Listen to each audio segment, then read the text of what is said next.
The subject matter for this morning's talk is very wide.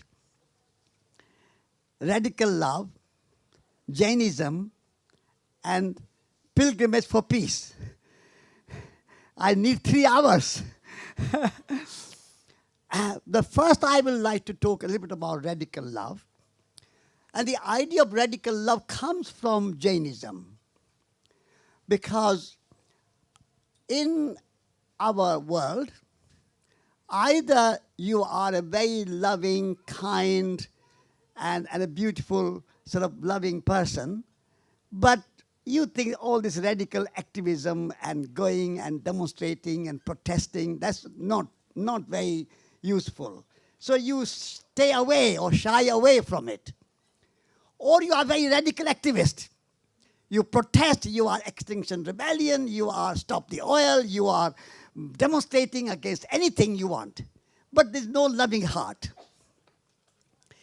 In my Radical Love book, you need to be a very loving, kind, compassionate person, but at the same time, you also need to be radical change maker and a transformative change maker. And the examples that I use, and Mahatma Gandhi, for example, and he was very much influenced by Jainism, because one of his teachers was Jain, and his mother was sort of half Jain. And so this idea of combining radicalism, activism, with a loving heart, with compassion, with kindness, they are not opposite of each other. They are together. So that's the one thing about radicalism, combining two together. The second is there are 2 kinds of love.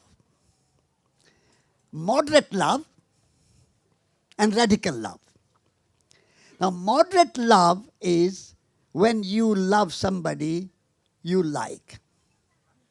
You love somebody you agree with. You love somebody who loves you back.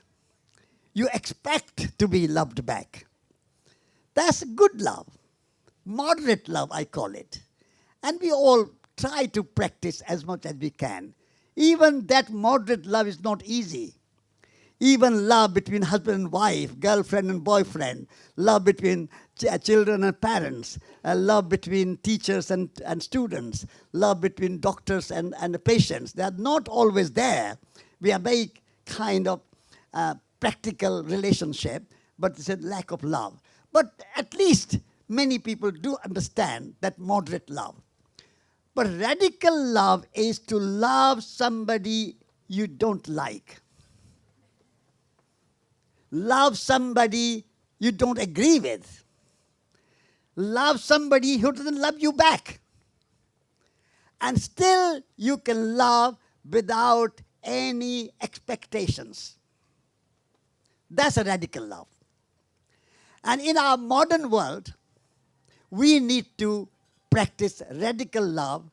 Otherwise, technology has moved so much. On your iPhone or on your smartphone, you have everything. You can connect with the world. You can connect with many speakers, many teachers, much music, many books. Everything is there. Satellite, sat-nav. We were coming from Devon yesterday, and my friend who was driving, she knew where the traffic was. How do you know? She said, my smartphone tells me which route to take. But this is too much traffic. Take that route. Technology has moved, but our humanity has not moved much. We are still fighting war in Ukraine. We are still animosity with Iran. We still don't like China. We don't like Russia. Blacks don't like whites and whites don't like blacks. Hindus don't like Muslims and Muslims don't like Hindus. So much narrow-mindedness. I think our modern world needs radical love so that we are one humanity. Whole cosmos is my country. Which is your country? Can you all speak together? Whole cosmos is my country. Whole cosmos is my country. Wonderful. Next line. Whole planet is my home. Wonderful. Nature is my nationality. Wonderful. And the fourth line, the last line, love is my religion. There we are. That's a radical love.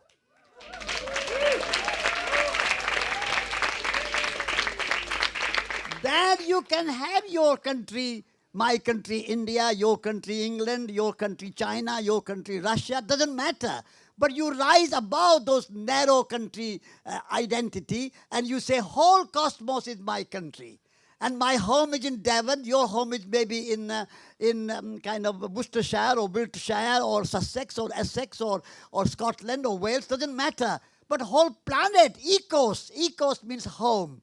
The word for ecology and economy comes from Greek word ekos, means home. And economy means management of home, household. Ecology means knowledge of household. And so whole planet is our home. And the nature is my nationality.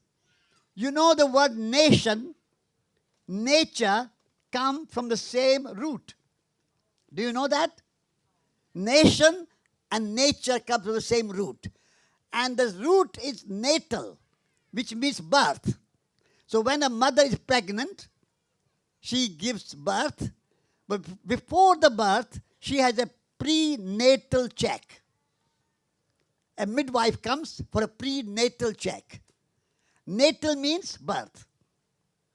Postnatal check, after the birth, mother has a check. That's post-birth, after birth. So natal, nation, nature, native, nativity, all those words are same root. So nature, we are nature. Nature is not just these mountains and forests and rivers and animals and birds. They are nature because they are all born. But we are also nature. Nature is not separate from us. Nature is not just there, over there. We are nature. Let's all say it together. We are nature. Wonderful. So we are nature. Our nationality is nature. We are all born. And then you can be an Indian or Chinese or Russian or British or Scottish or Welsh or African or American. It doesn't matter. That's all put in the context. But your mind is magnanimous. Your mind is big. Your mind is inclusive of all living beings. And nature is our nationality. And all the living beings are all our family members. The birds in the sky, our family members.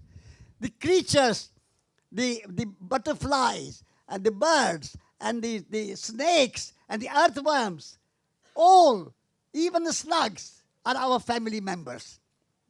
Can you remember that love, that radical love? Even loving your slugs. Even the gardeners have to love slugs. I'm a gardener. I have 2 acres of garden. I have lots of vegetables, and I love slugs. I say, yes, you can also come in our garden. Everybody has a welcome. Everybody is welcome. Slugs and earthworms and butterflies and ladybirds and all the insects are my family. So that's a radical love. And so we can do that, and that is a Jain tradition. The supreme principle of Jain tradition is non-violence. Do no harm. That's the only thing Jains want you to do. Do no harm. After that, ahimsa, do no harm. After that, you are completely free to do what you like. Complete freedom of thought, complete freedom of action, complete freedom of being who you are. Only thing you are not allowed to do is to do no harm to yourself. First and foremost, you have to do no harm to yourself. You have to love yourself. How can you love somebody else if you don't love yourself? How can you love the world if you don't love yourself? So loving yourself, doing no harm to yourself, being happy for yourself, and being something good and creative and looking after your body, your mind, your heart, your consciousness, your spirit, whole being, looking after yourself is loving yourself. So first and foremost, Jain principle is to do no harm to yourself and love yourself. And then, of course, you love all other people. Whatever their nationality, whatever their religion, whatever their political philosophy. As in my talk, I'm supposed to talk about my walk around the world. I walked 8,000 miles from India to Pakistan, Afghanistan, Iran, Azerbaijan, Armenia, Georgia, Russia, Belarus, Poland, Germany, Belgium, France, England. Then I took a boat to America. I wanted to walk on water, but I said maybe next life. And I walked in the boat. I sailed in Queen Mary. It was a very big boat, so I went up and down, kept my practice of walking. And then I walked from New York to Washington. And I ended at the grave of John F. Kennedy. I started from the grave of Mahatma Gandhi, and I ended at the grave of John F. Kennedy. And I wanted to make the point that if you believe in the gun, a gun can kill not just your enemy and some bad person, so criminal, but a gun can also kill a Gandhi. A gun can also kill a Martin Luther King. A gun can also kill any good people. So don't believe in the gun. A gun can kill a Kennedy. So I ended my journey after 8,000 miles at the grave of John F. Kennedy. From the grave to grave, that was my journey. And in that journey, I went through communist countries, capitalist countries, Christian countries, Muslim countries, poor countries, rich countries, and I loved everybody. I loved communists in Russia. I said, yes, you are communist, I love you. I love capitalists in America. I said, you are capitalist, I love you. I love Christians, I love Muslims. Love does not have any condition. Love does not have any label. It doesn't say, I only love Christians, or I only love Muslims, or I only love Hindus, or I only love Americans, or I hate Chinese, or I hate Russians, or I hate Iranians, or I hate black people, or white people, or whatever. So unconditional love. And I went 8,000 miles through 15 countries, 2.5 years, without a penny in my pocket. Only love in my heart. Only trust in my heart. And for 2.5 years, people fed me. People gave me shelter, gave me bed, gave me shoes. When shoes worn out, I wore 8 pairs of shoes. People gave me clothes when I wore out. People gave me warm clothes when I was in Russia because it was very cold. 40 degrees below zero temperature. And I was there, and Russians gave me clothes. They were communists, but they gave me clothes. They gave me food. Was a communist or capitalist? If they give you food and clothes, you love them. And so, this is the kind of radical love mixed with Jainism, mixed with modern thinking, mixed with ecology, mixed with peace pilgrimage. Everything come together in my life. There's no distinction. There's no separation. There's no conflict between religion, materialism, spirituality, consciousness, peace, ecology. They all come together. I have another book called Soil, Soul, Society. And this was the theme of this medicine festival, Soil, Soul, Society last year, and also this year to some extent. So I say, bring together ecology, nature, soil. Without soil, there is no food. Without soil, there is no clothes. Our body is soil transformed. Our body is soil transformed. You know the word for the soil in Latin? Anybody knows the word in Latin, soil? Humus. You know the word humus? Yes. Word humus and human are of the same root. So human beings are literally soil beings.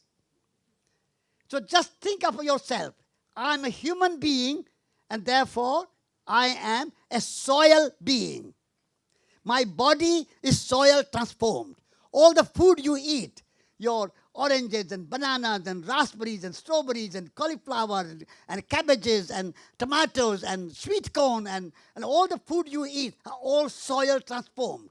It's the magic of soil that you put seed in the ground and it will make colorful orange and colorful banana and colorful mangoes and herbs and sweet and all that. Soil has that magic.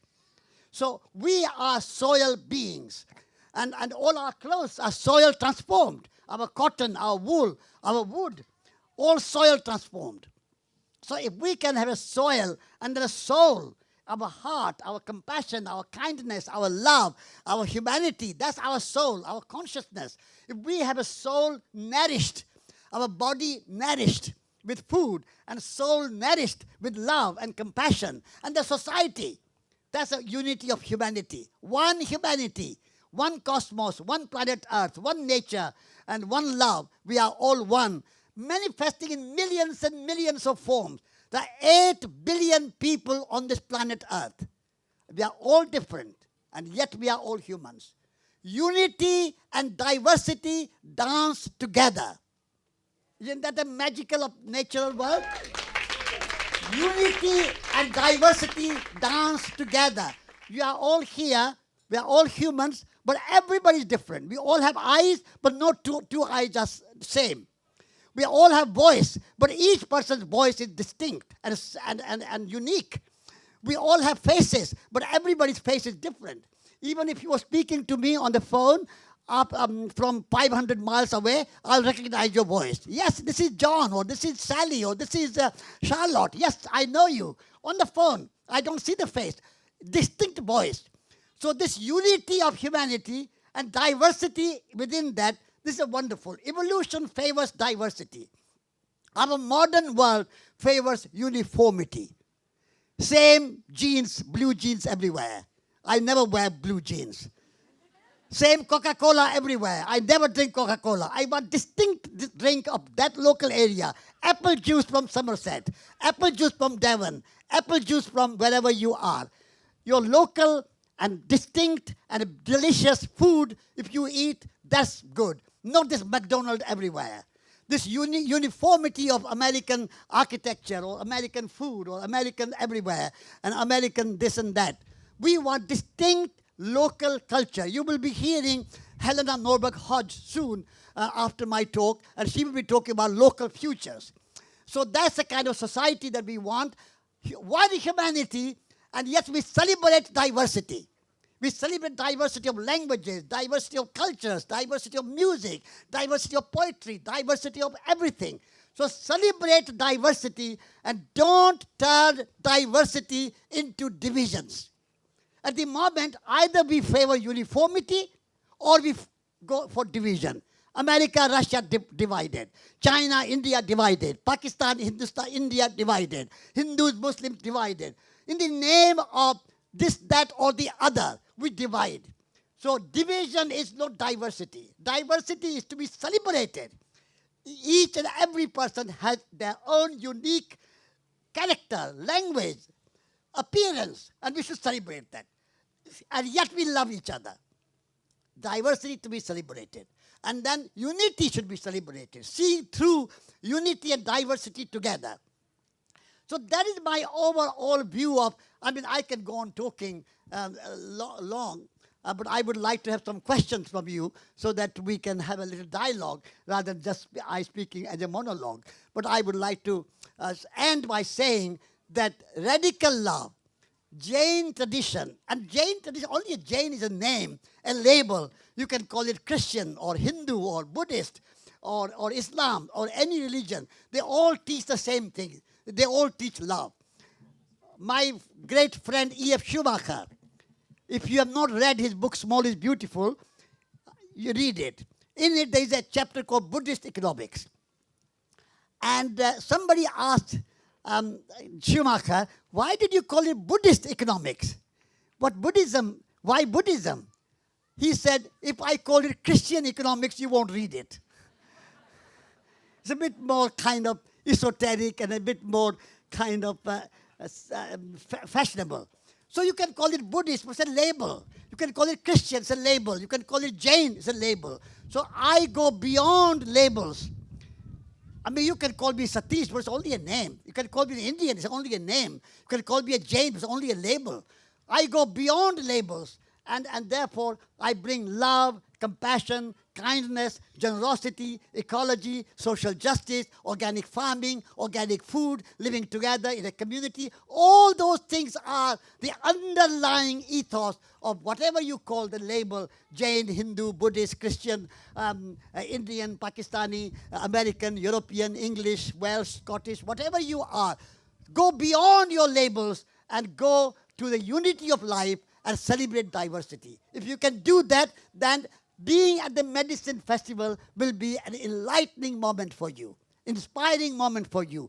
We are celebrating the indigenous cultures, the ancient wisdom from our ancestors. These ancient people, indigenous people, have maintained their beautiful civilization for millennia. And we, in our 200, 300 years, creating global warming, climate change, ocean polluted, rivers polluted, soil polluted. What kind of civilization we have? And we think we are progressive, and we are advanced, and we are developed, and we are scientific. But these indigenous people had a tremendous wisdom, tremendous culture, and they knew how to live in harmony with the planet Earth. They knew how to live in harmony with the natural world. They knew how to live in harmony with each other. So if we can learn at this medicine festival the wisdom of the ancient people, wisdom of the indigenous people, and learn to live like indigenous people lived, close to the land, close to nature. You don't have to just celebrate and praise the ancient people and indigenous people. We can be indigenous. You and I can live and be indigenous ourselves. And the only way to be indigenous to connect with the land, connect with nature, connect with the soil, connect with the food that you are eating, connect with your body, connect with each other. That connectedness, that integrity, that interrelationship, that is indigenous. Indigenous is a beautiful word, and Indo is a word means divine, God. It's an Indology. It's a kind of Indo. It's a kind of Latin word, I think, for God is. Does anybody know Latin or Italian? What is the word in Italian for God? Dio. That's the same word. Dio. In Dio. Dio. So Indians of America were people of God. And Indians, people in India, people of God. And you are all people of God. So we are all Indians. We are all Indians. I was speaking to a group of Chinese. And I said in China, I was inspired by three great figures. Lao Tzu, who wrote Tao Te Ching, the Buddha, and Confucius. And the Chinese people were listening to me and they said, but Mr. Kumar, Buddha was from your country, not Chinese. I said, nobody can claim, one country cannot claim Buddha. Buddha was universal. Buddha belongs to China. Buddha belongs to Japan. Buddha belongs to Europe. Buddha belongs to everybody. So there's no one country can own Buddha. And so, we can be indigenous ourselves. We don't have to just think about indigenous people who live in Brazil or who live in Peru or live in Australia. We can be indigenous by connecting with the land, connecting with each other, and being one with the universe. So that is my radical love, informed by Jainism and experienced by walking around the world. Thank you.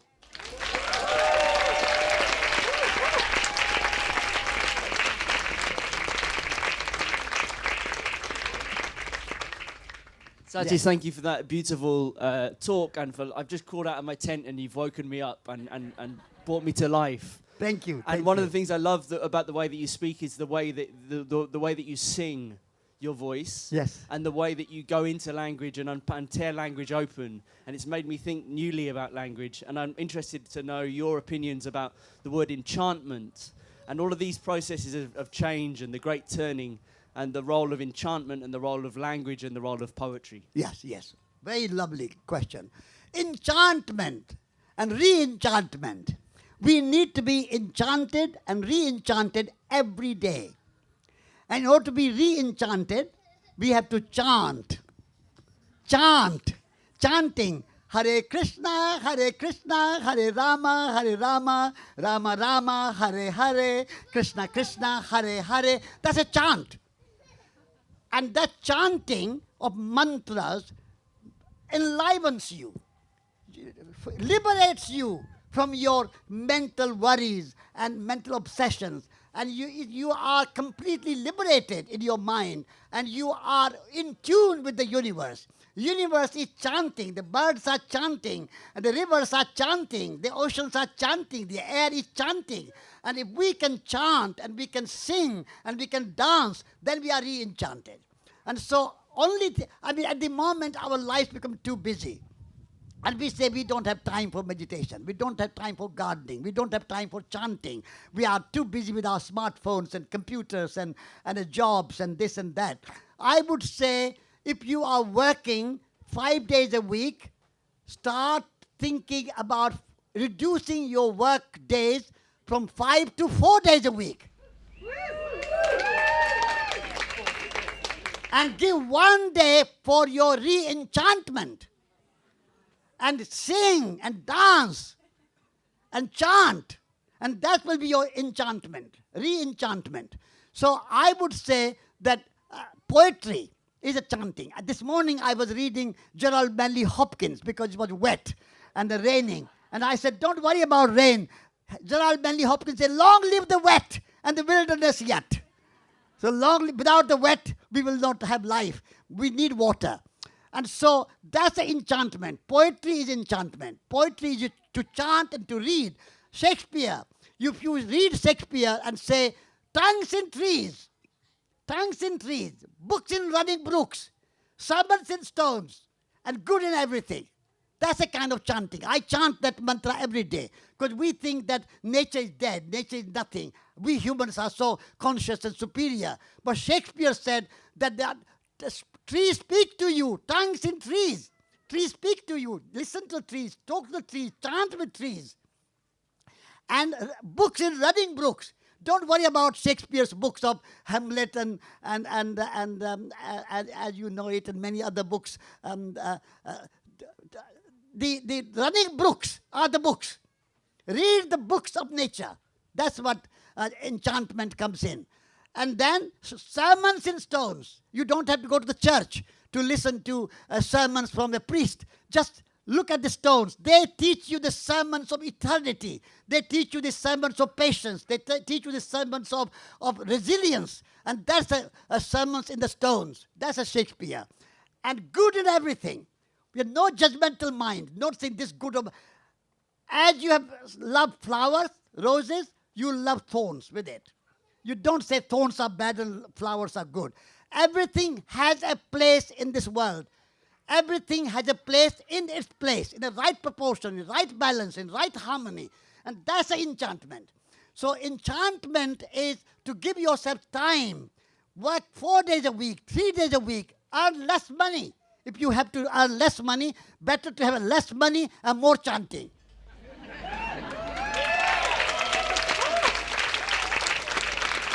Thank you. Hi. I'm wondering about your favorite ways of talking to the land or connecting to the land. Connecting with the land. What are your favorite ways? Yeah. Yeah. First of all, you need to go out of your kind of built environment and go out, if you can, in solitude. I connect with the land more when I am by myself among the trees, among the plants, among the herbs, among the butterflies, among the bees, among the wasps, whatever there is, I just go and observe. That's the way to connect with nature, to connect with the land. Also, I love gardening. And I think when you are gardening, you are not only gardening to get good food, fresh, delicious, good, organic food that you get from your garden, but you are connecting with the soil, connecting with the land. It's a spiritual practice. Gardening for me is a spiritual practice. It's as important for me as meditation. Or we talked about chanting. When I'm in the garden, I'm re-enchanted. That's a kind of nourishing the soul, nourishing the spirit. People say, I don't have time to garden. I'm too busy. I say, if you have no time to garden, you have no time to eat. Because all those people who eat food should have time to garden, even 1 hour a day or or 1 day a week, a small allotment. That's how I connect with nature. And then of course, I'm very fortunate and very lucky that I have a stream going through my land. I have 2 acres of land and stream going through the land. And I got 2 chairs, my wife June and I, we sit together and the 2 sort of wooden chairs by the river and just we observe the river. The flow of the water and the softness of the water and the hardness of the water and the indiscriminate kind of unjudgmental nature of water. Water does not say, I will quench the thirst of only the good people. Whether you are a saint or a sinner, water will quench your thirst. Whether you are a king or a beggar, water will quench your thirst. Whether you are a priest or a prisoner, water will quench your thirst. Without any discrimination, nature loves you. And that's how I connect with nature, connect with the land. Land for me is land, the soil, the earth, but also air and water and fire. They are also part of the land, part of nature. Land is not something separate, isolated, disconnected from other elements of life. Because the land means nature. And our identity is land. Land is not a commodity. Land is not something to buy and sell. Land is our community. The moment I relate to land as a community, I'm connected. I'm a community. Land is a community of humans, animals, birds, insects, and herbs and flowers, everything in the land. So land is a community and not a commodity. That's how I connect with the land. And land is my identity. I say nature is my nationality. Land is my identity. Who am I? I am soil. I am made of land. I'm made of food. I'm made of nature. And so that is my identity. So this way, I am one with the land. There is no separation between me and the land. Land is not just there under my feet and just a source of food. At the moment, in our modern economic system, land and nature has become merely a resource for the economy, making money. For me, nature is not a resource for the economy. Nature is a source of life itself.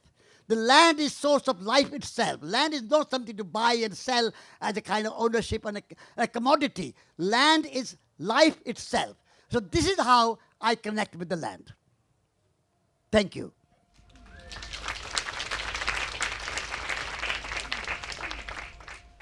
I understand. One point that I rescue from you is that you say we cannot give what we don't have. That means love ourselves first. It's so important. Thank you. My question is how we can love and not get attached. Yes. There is a difference between attachment and engagement. Love is not attachment. Love is engagement.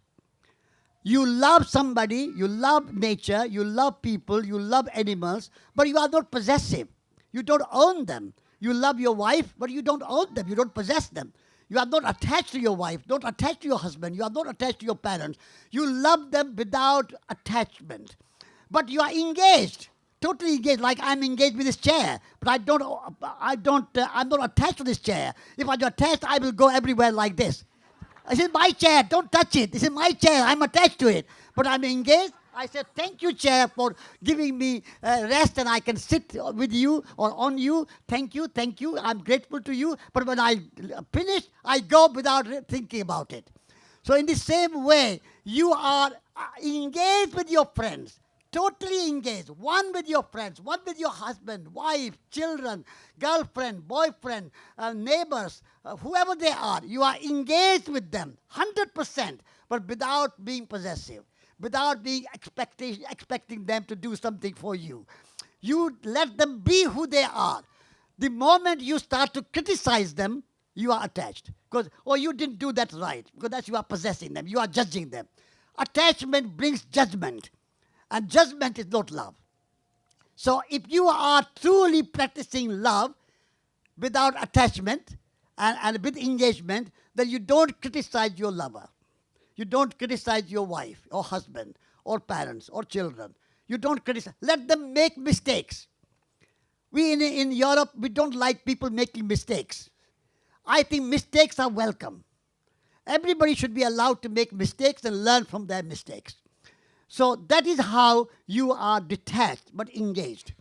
Then the second thing you don't do is to compare your beloved or your husband, wife, children, whoever they are, with somebody else. Oh, you are not as good as that person, or you are not as beautiful as that person, or you are not as slim as that person, or you are not as clever as that person. No comparison. Each and every person that comes into your life is as good as anybody else. Judge them in their own right and not compare them with somebody else. So no criticism and no comparison. And the third is no criticism, comparison, and complaining. The third C, the three C's I say: criticism, comparing, and complaining. The complaining is the same thing like criticism and comparing, because you are complaining because you don't like that person, or you are judging that person.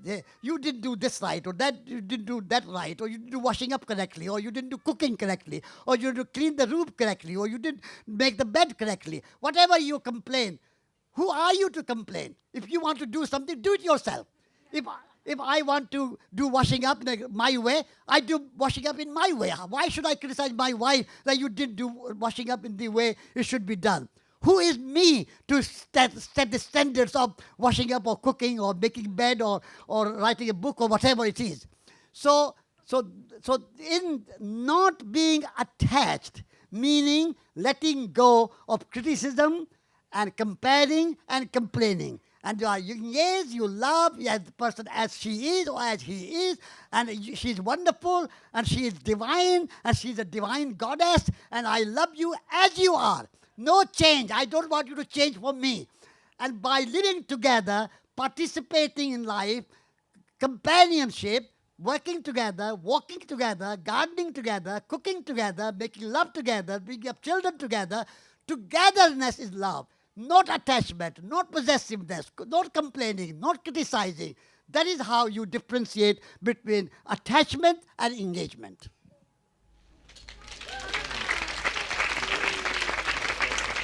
Thank you. Next question. Thank you. Thank you very much for everything. But the most valuable thing for me right now is your presence here. When you spoke of your garden, it was like it brought me into that space where you are living, which is not separating, say we are all one. You're living from unity consciousness in your heart. And I've experienced this in Australia, at Oxford University, and through your talks and wisdoms, the community. In this place of speaking from the heart, it feels very clear to me that the world doesn't know what namaste means. I honor what is the same in you that is in me. How can it be inspired in the world to live from that unity rather than the opinions of diversity, to honor what is the same in you that is in me? How can these principles inform our governments, our society, our media, and our everyday actions? Okay, that's a big question. And you're an awesome, unlimited love force. Okay, thank you. You know, you use the word namaste. That's a very beautiful word. You have a right hand, lift your right hand, and the left hand, and bring those two together. Right hand represents the world. Left hand represents the self. And by bringing together two hands, you are uniting the world and the self. And then you say, Namaste, I bow to you, and unity between you and me, and you are a divine living being, and I bow to your divinity in yourself. You are sacred, and you are divine, and you are beautiful, and you are perfect, and you have a soul, you have a consciousness, you have a spirit, you have a love, your heart, imagination, creativity. I bow to you. That is Namaste. And the moment you have that big heart and magnanimous mind and a magnificent heart in yourself, and then you rise above. And you know how you bring all those things into the politics and economics and government and business. Big question. But you have to start with yourself. Mahatma Gandhi used to say, be the change that you want to see in the world. Now, all of us can radiate love. Like a radiator radiates heat. How does the radiator makes the room warm? Not by shouting, not by saying, come to me and I'll warm you. Just radiates. And the room gets warm. And people come to the radiator when it's very cold and they get warm. So be the radiator. Be the radiator. Be the change that you want to see in the world. Your love will shine. Martin Luther King I met after my walk around the world for 8,000 miles. One thing I wanted to do was to meet Martin Luther King. And I wrote to him and I said, Dr. King, you gave a big speech. I have a dream. And your dream was wonderful and great and inspiring. But I have a small dream to meet you. Can I come and see you? And he was very kind and generous and loving. And he said, yes, you have walked all the way from India. India is a great country of my inspiration, the great country of Mahatma Gandhi. I learned so much from Mahatma Gandhi in India. I want to see you. Come to me. And so I went. And he was embodiment of love, embodiment of radiating love. So if Martin Luther King can be a radiator, I and you can be a radiator.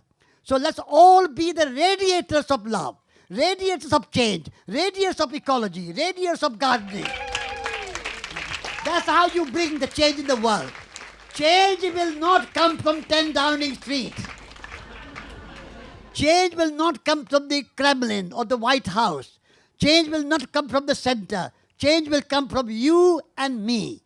From Medicine Festival, from Community Festival, from green gathering, from people who are working at the grassroots level and changing their life, changing their food, changing their way of being, and living simple, elegant, beautiful, friendly, loving life. That is where a great river begins. A great river does not start in London. Thames did not start in London.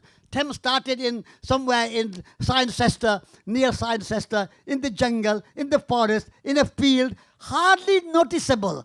A little trickle of some spring there. And then tributary came, another tributary came, another tributary came. And then it became a great river in Oxford and great river in Thames. And then mixed and it became estuary and got into English Channel and the English Channel into Mediterranean and Mediterranean into Atlantic and Atlantic into Pacific and so on. That's how it becomes the worldwide big movement.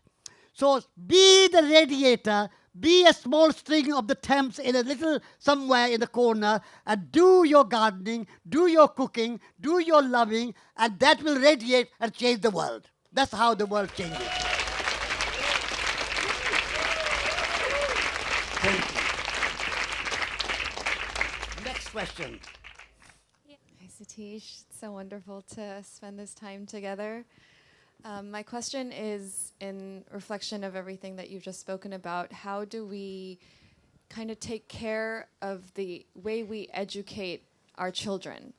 Because when I reflect back on my more Western education in a British school, you know, everything was about how to fit into the economy. And the economy was very one way, very matrix, you know, very much just how do we make more money? How do you climb the corporate ladder? And only by unlearning all of that, you know, I found my way in a more easeful and more harmonious, you know, practice of life. But this education system is everywhere in the world. Yes, yes. Thank you, thank you. That question is very close to my heart. Because I started 2 educational kind of organizations. One was a small school in Heartland for children aged 11 to 16, and the other is Schumacher College. Why I started these 2 educational projects? When I look at the educational system, a young person goes to school or university, teacher look at you, as you said, teacher look at you, and they think that the child, the young person in a school or university has no body. No body. Only head. Only brain. And only half brain. Because we have 2 hemispheres of the brain. The left hemisphere is more rational and more calculative and more organizational and more administrative and more managerial. The right hemisphere of the brain is more imaginative, more intuitive, more creative, more spiritual, more relational. Our educational system teaches only the left brain and nothing right brain and nothing with hands, nothing with your heart, nothing with your legs, nothing with your body. So we said at Schumacher College and the small school, we will create education of head, of course, we don't want to ignore head, but education of heart and education of hands. So our children will learn gardening, cooking, craft work, pottery, woodwork, building a house. Working with your hand is not only to produce food or to produce clothes or produce shoes, but it's a creative process. You become an artist. Anything which is not made by nature, anything which is not made by machine is art. Art is not only painting and music and fine arts, which is called fine arts. Everything is a fine art for me. Anything you make with your hands is art. And therefore, I wanted to create a society of artists. An artist is not a special kind of person, but every person is a special kind of artist. You are all artists. Please go today from this advaya tent and think of yourself as an artist. If you're a good gardener, a garden is a work of art. A good cook, the cooking is a work of art. Making good, nice bed after your sleep overnight, you make the bed. Making bed is a work of art. Washing up is a work of art. Anything you do with love, with imagination, with creativity is a work of art. So our schools and our universities and our education system should turn our young people into artists, makers. At the moment, our education system turns our young people into consumers. You don't have to make anything. You don't have to learn to make anything. Machine will make everything. Now, I was talking this morning, I have heard in America there are schools where teachers are saying that you don't have to learn handwriting. You just learn the computer keyboard and you will need handwriting. And now they are saying you don't need a teacher. You can learn from computers. So we are eliminating human content and humanity from our educational system. And so I would like to say that we need new education, a new model of education, new schools, new colleges, new universities, where education of head, education of heart, education of hands, education of spirit, education of whole person, and not just the left brain. That is my model of education. And I hope that one day, as we gain more and more support, Schumacher College becomes a model of the university of the future, a green university of the future. That's what I would like to see. And that all the other universities should change and become, for example, Oxford and Cambridge. They have a land, but students never go to the land. Lands are just given to tenants, and the professors, the lecturers, and the students, they never see the land. I would like to see all professors, all lecturers, all teachers, all students spend one day a week or one month a year, or in the harvest time, in the kind of sowing time, going on the field, working on the land. Every university should be associated with a farm. That's my new educational model. Every school in Britain, every single school must have a garden. Children should learn to see the magic, the miracle of nature, that you plant one seed, and that one seed becomes a tree and gives you thousands of apples. You plant one seed of tomato, and that one seed gives you 50 or 100 tomatoes, and a beautiful green, and then the red, and the yellow, and the juicy, and the sweet, and there are 20 seeds more in each tomato. That miracle of nature you learn by having a garden. So every school must have a garden. Every university should have farm. And we should all learn to connect with nature. Nature is our teacher. We can have professors and PhD and lecturers and so on. They are all fine.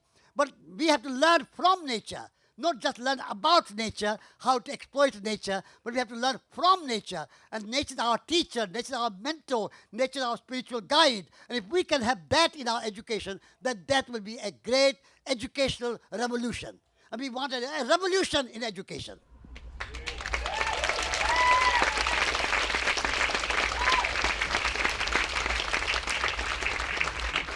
Yes, nice to see you. Nice to see you.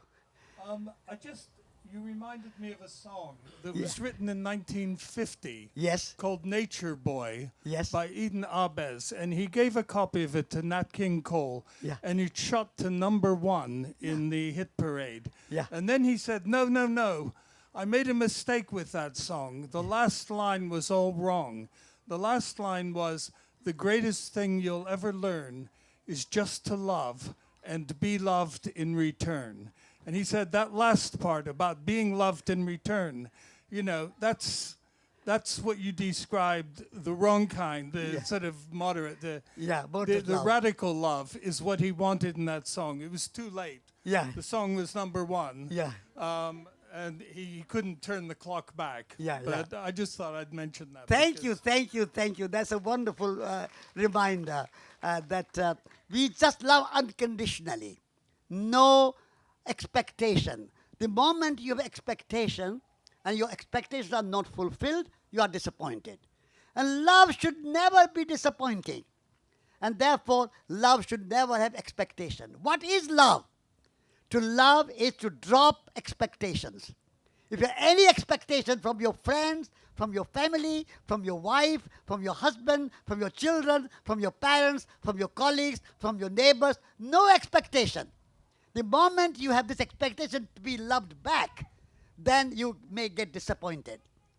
You may be lucky and you might get love back. But of course, the law of nature is such that what you give, you get back. But you don't expect it. You don't expect it, but you get back. Because love begets love. Compassion begets compassion. Kindness begets kindness. So you get back, but don't expect it. Just give love, because like you give present. You give birthday present somebody, you don't expect them to give you something back. Even don't expect them to give you thanks. At Christmas time, you give present, you don't think that, oh, I should give some present back. So that's a real present, that you give birthday present, Christmas present, then I give present to you, you give present to somebody else gives present to somebody else, and the present moves around. So love moves around. So no expectation of love, and that's the radical love. Thank you.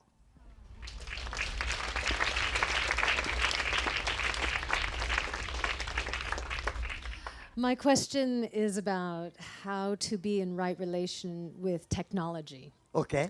I'm in a bit of an exploration of how I personally come into relationship with technology and how to use it well, and to see that it does trigger a lot of... Very good question. Very good question.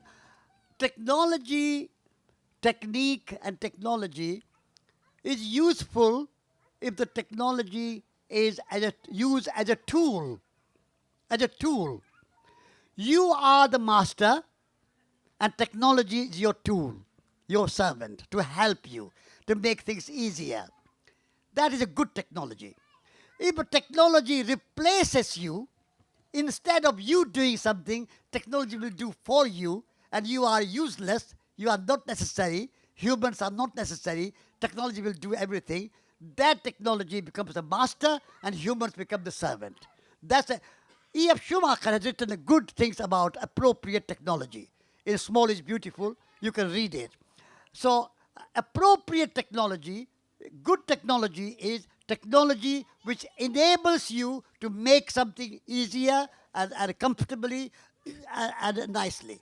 That's a good technology. So, tools are all technology. So I celebrate them. But when technology like artificial intelligence now even replacing our thinking, we don't need to think. Machine will think for you. Machine will make something for you. Now people are doing farms without farmers. Cars without drivers. Buildings without builders. That's not technology. That's a kind of replacing humans, dehumanizing. So I would say to use technology as a tool, as a kind of something to help you to make something. That's a good technology. But if it replaces you and you become useless, I become useless, humans become useless, neither making and nor thinking, then that's a bad technology. Humans are not just consumers. Humans are makers. We are not just consumers, we are makers, we are creators. I make food, I make clothes, I make shoes, I make a house, and then I live in it, then I consume it. After you have made it, you consume it. You are poets, you are artists, you are makers. A word poet means maker, and artist means maker. So we need to be makers. And when you are a maker and not simply a consumer, then technology is useful. So that's a kind of wisdom we need. Technology is moving without wisdom with it. So we need a bit of wisdom how to use technology. Then technology is a good thing. As a tool, as a kind of help, as a servant, technology is a good thing. But as a master, technology is a bad thing. So that's the difference you have to make between good technology and bad technology. Thank you. I think that's the last question. One more. We've got One time more. for just one more. One more. Yeah, thank you so much. You're an inspiration. You fill me with spirit, and I'm filled with enthusiasm too. But my question is just, I would like to know how your typical day goes. My typical days. That's a very good question. First of all, every morning, my wife June and I, we get up at 6 o'clock. And when I'm not at Medicine Festival, my wife and I have a cup of tea together. Sometimes June makes the tea and says, Satish, tea is ready. Sometimes I wake up first and I go and make some tea and say, June, tea is ready. And then we come together and we pour tea for each other lovingly. That's a wonderful ritual we have. And then we read something together. We have been doing that for the last 50 years. We have read more than 100 books or 200 books. Poetry, Rumi, Hafiz, Tagore, Shakespeare, William Blake, Walt Whitman, Gary Snyder, Wendell Berry, you name them, we read them. We have read Secret Life of Plants. We have read Quantum Mechanics. We have read anything you can imagine. So June and I read every day together, to each other, aloud. I read aloud. It's good for me to read aloud English because I can perfect my pronunciation. I can perfect my English. And sometimes I don't understand some English words. Then June, she's a very literate person, and she's a English literature, so she can explain to me the meaning of the words. So that's a very good lesson for me to learn English from my wife, June. And that is a very good relationship for us. For 50 years, we have lived together. And then June has a Qigong. I have my exercise, my yoga exercise. We do some exercise. We do a little bit of meditation. Then about 8:30, 9 o'clock, we have some breakfast together. And then after that, I have some work, resurgence, Schumacher College, teaching, writing. I've written about 10 books. So some books writing, and then some meetings. And then we have lunch together. And so sometimes June makes nice lunch or I make some nice lunch. We can share together. When we are meeting in the morning, after our reading, we always say, who is going to make lunch? And so we share. And then we also say, what are you going to have for lunch? What is left over from yesterday? So we talk about it. Also, we look at the diary. And we say, who is doing what? Who is coming when? And what is happening? When are you going? All that we discuss. So we work together. And then lunch together. Then after lunch, we have a siesta. I can recommend siesta to all of you. I'm 87 and I have a lot of energy. Because I do siesta. And then we have a nice walk. We are very lucky to live in North Devon, which is a very beautiful rural countryside. We have a lovely rivers and the ocean, Atlantic, and the coast path, 600 miles southwest way coast path. And so we walk on the coast path. So I've been walking for 40 years on that coast path. I never get tired of the sea and tired of the coast path and the rocks and the valleys and the mountains and the forest. What a beautiful birds and butterflies and so many lovely. At the moment, I'm making butterfly mentioning to you because this is the season for butterflies. And there are so many wonderful butterflies and that I look at and the colors so wonderful. So walking in the afternoon. We go for a nice walk in the afternoon, at least 1 hour. I had been suffering a little bit with my bad knee. And so I had an operation, and my operation is successful. And now I have a much better knee, so I can walk even more. So we always walk. And that walking, siesta, reading together, and in addition to that, gardening. We have 2 acres of garden. We have 15 apple trees. We love making apple juice. We made 200 bottles of apple juice last year. Last year, the apple crop was a bumper crop. I don't know if you remember. Last year, apple crop was amazing. And we made 200 bottles of apple juice. So we have a garden, we have an orchard, and we have a beautiful life together. We are very happy. And I have 2 children, my son and daughter. They are wonderful. They are even more ahead of me in environmentalism than I am. My son will never fly. He said, flying is creating climate change, global warming. I will never fly. Daddy, you mustn't fly. So he teaches me. So he's my teacher, son. So we are very happy, and a daily life is wonderful. Thank you.